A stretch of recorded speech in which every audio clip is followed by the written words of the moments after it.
નમસ્કાર મિત્રો સ્વાગત છે તમારું અમારી યુટ્યુબ ચેનલમાં। આજની વિડીયોમાં વાત કરીશું દેશ અને દુનિયાના સુપરફાસ્ટ સમાચારની। સૌપ્રથમ હેડલાઇન્સ ઉપર નજર નાખીએ તો અંબાજીની કાયાપલટ થશે, 1200 કરોડનો પ્લાન તૈયાર। જીઓ, એરટેલ અને વીઆઈને મોટો ફટકો, બીએસએનએલ જોરદાર મેદાને ઉતર્યું છે।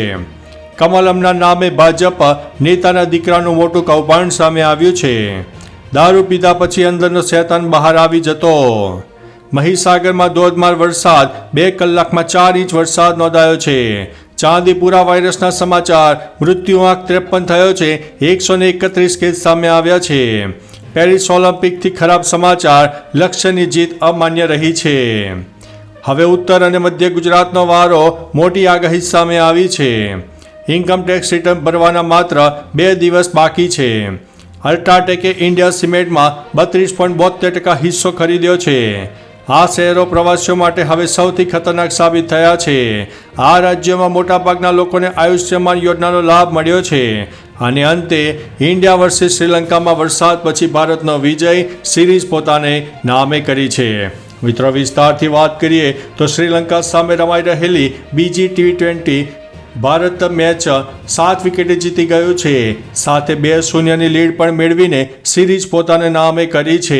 વરસાદને કારણે ભારતને DLS પદ્ધતિ અનુસાર 8 ઓવરમાં 78 રન બનાવવાનો ટાર્ગેટ મળ્યો હતો, જેને લઈને ભારતે સરળતાથી રન ચેઝ કરી લીધો હતો।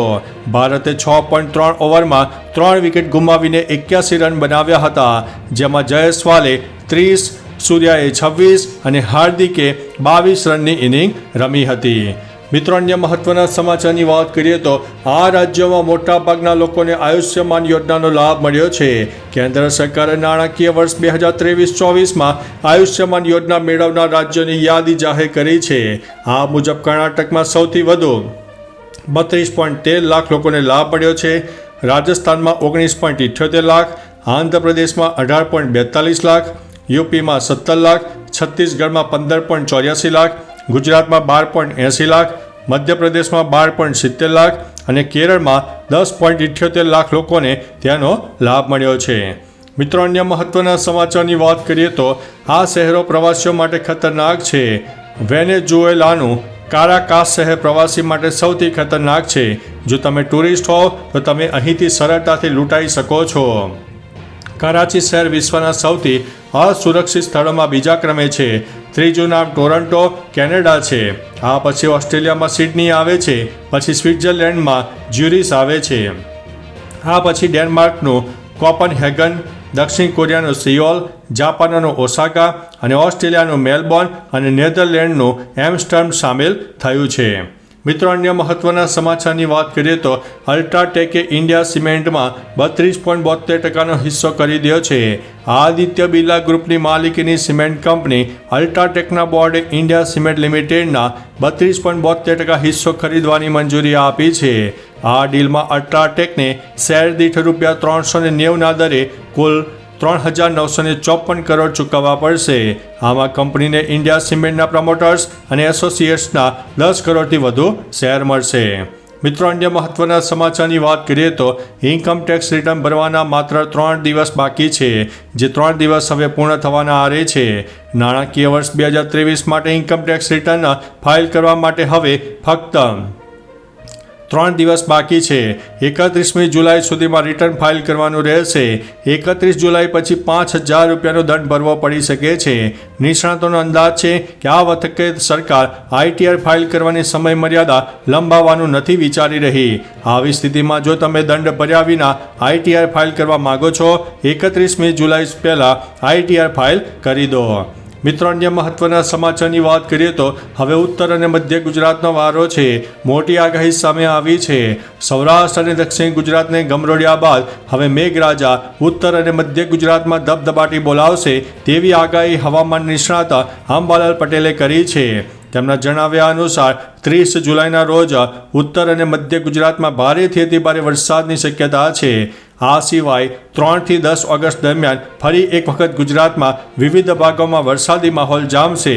બંગાળની ખાડીમાં લો પ્રેશર સિસ્ટમ સર્જાવાને કારણે આવનારા દિવસોમાં પણ સારો વરસાદ થઈ શકે છે।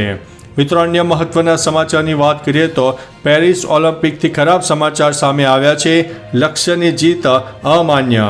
પેરિસ ઓલિમ્પિકથી ભારત માટે ખૂબ જ ખરાબ સમાચાર સામે આવ્યા છે. રવિવારે આયોજિત બેડમિન્ટન મેન્સ સિંગલ્સમાં ભારતના લક્ષ્ય સેને પ્રથમ રાઉન્ડમાં જીત મેળવી હતી. હવે તે મેચ રદ કરવામાં આવી છે. લક્ષ્ય જેની સામે જીત્યો હતો તે ખેલાડી ઈજાના કારણે ઓલિમ્પિકમાંથી બહાર થઈ ગયો છે. આવી સ્થિતિમાં હવે લક્ષ્યે ફરી પ્રથમ રાઉન્ડ રમવો પડશે. હવે લક્ષ્યને બેલ્જિયમના જુલિયમ કારાગી સામે રમવાનું રહેશે. મિત્રો અન્ય મહત્વના સમાચારની વાત કરીએ તો ચાંદીપુરા વાયરસ મૃત્યુ આંક 53 થયો છે. 131 કેસ સામે આવ્યા છે. ચાંદીપુરા વાયરસે ચિંતા વધારી દીધી છે. હાલમાં ચાંદીપુરા વાયરસનો મૃત્યુ આંક 53 પહોંચી ગયો છે. તો સામે કુલ કેસોની સંખ્યા 131 થઈ ગઈ છે. ચિંતાની વાત તો એ છે કે આ વાયરસ ગ્રામીણ વિસ્તારોમાંથી નીકળીને શહેરોમાં ફેલાઈ રહ્યો છે. એક તરફ દક્ષિણ ગુજરાતમાં ભારે વરસાદ અને પાણી ભરાવાને કારણે રોગચાળો ફેલાય તેવું વાતાવરણ સર્જાયું છે. બીજી તરફ ચાંદીપુરા વાયરસ ઝડપથી ફેલાઈ રહ્યો છે. મિત્રો અન્ય મહત્વના સમાચારની વાત કરીએ તો મહીસાગરમાં ગઈકાલે ધોધમાર વરસાદ પડ્યો હતો. 2 જ કલાકમાં 4 ઇંચ વરસાદ ખાબકી ગયો છે. હવામાન વિભાગની આગાહી પ્રમાણે જ મેઘરાજાએ ઉત્તર ગુજરાતમાં પણ બેટિંગ શરૂ કરી હતી. વહેલી સવારથી જ મહીસાગરમાં પણ ધોધમાર વરસાદ પડ્યો હતો. લુણાવાડામાં વહેલી સવારે 2 કલાકમાં 4 ઇંચ વરસાદ ખાબકી ગયો હતો, જેના કારણે રસ્તાઓ પાણીમાં ગરકાવ થઈ ગયા છે તો દુકાનોમાં પણ પાણી ઘૂસી ગયા છે. શહેરના મુખ્ય રસ્તાઓ પર જાણે કે નદીઓ વહેતી થઈ હોય તેવા પણ દ્રશ્યો સર્જાયા છે. અને મિત્રો ગઈકાલે લુણાવાડામાં ફરીથી વરસાદનો બીજો રાઉન્ડ પણ શરૂ થઈ ગયો હતો. મિત્રો અન્ય મહત્વના સમાચારની વાત કરીએ તો ફિલ્મ લેખક જાવેદ અખ્તરે તેમની દારૂ પીવાની આદત વિશે વાત કરી છે. એક ઇન્ટરવ્યૂ દરમિયાન તેમણે કહ્યું છે કે મારી અંદર ઘણી છુપાયેલી લાગણીઓ હતી. ઘણીવાર દારૂ પીધા પછી હું આક્રમક બની જતો હતો.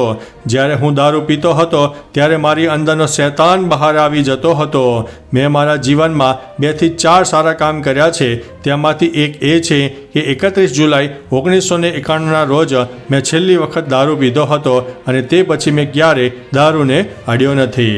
મિત્રો અન્ય મહત્વના સમાચારની વાત કરીએ તો કમલમના નામે ભાજપ નેતાના દીકરાનું મોટું કૌભાંડ સામે આવ્યું છે.